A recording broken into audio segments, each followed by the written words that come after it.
Hi, my name is Michael Veit.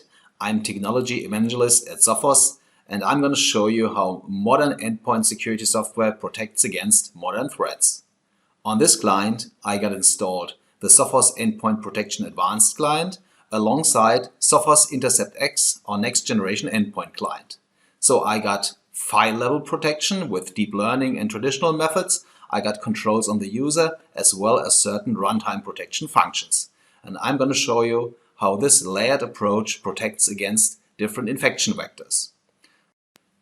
Typical infection vectors are, for example, USB sticks, private USB sticks found on the parking lot, and if they are not authorized, then device control will just block them. They do not even appear in the Windows Explorer. Another infection vector is unauthorized apps, like in this case a file sharing app. Many users can install and run, even without admin rights, applications. And with application control, you can block those apps and app categories from running. One way to trick users into downloading and running malware today are phishing emails. Here we have such an email which claims to come from Microsoft support and which should help against the currently published CPU bug. Here's a link to a tool which claims to check if the CPU on this PC is vulnerable, and another link behind which the user can download the patch. However, these links point back to the web server of the attacker.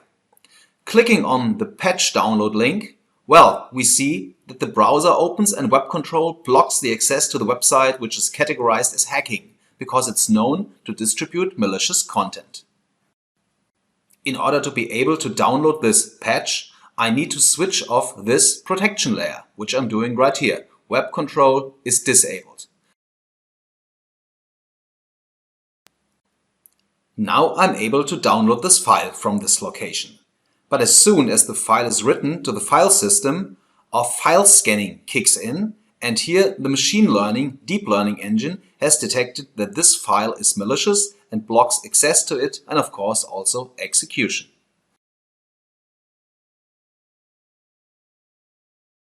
So here are too many protection layers, so let's try something else. I see this check tool here, which is an HTA file, an HTML application. And, well, okay, access to this location is blocked. That's due to download reputation, because we know that this location is used to distribute bad things. Now let's turn off a few protection layers. So the internet download scan, off. File scanning, deep learning file scanning, everything is off. Now let's try to download and run this HTML application.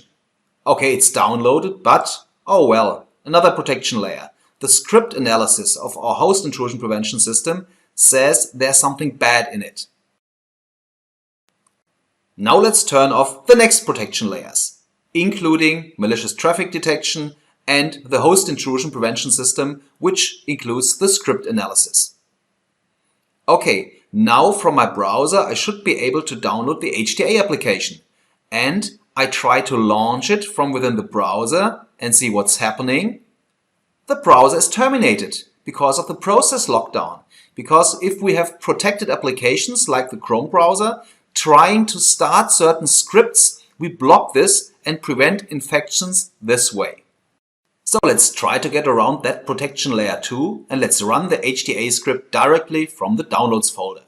Now the script starts, but the application control kicks in and blocks the execution of PowerShell.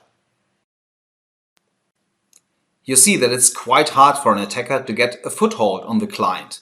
Okay, so give him another chance. So the next thing is that we disable application control, which means the attacker can then execute using this script the PowerShell. Okay, we disable this. Have a look at the right, you see ransomware protection still on. Okay, now we run the HTA script, and what is it doing? It's actually using PowerShell to download the real malware from the server of the attacker, execute it, and this is a ransomware which is detected by our CryptoGuard component, which detects malicious encryption, stops the application and the malicious encryption, and even restores the original files. CryptoGuard is one example of behavior detection which we got in Intercept X, Another one is the detection of malicious activity.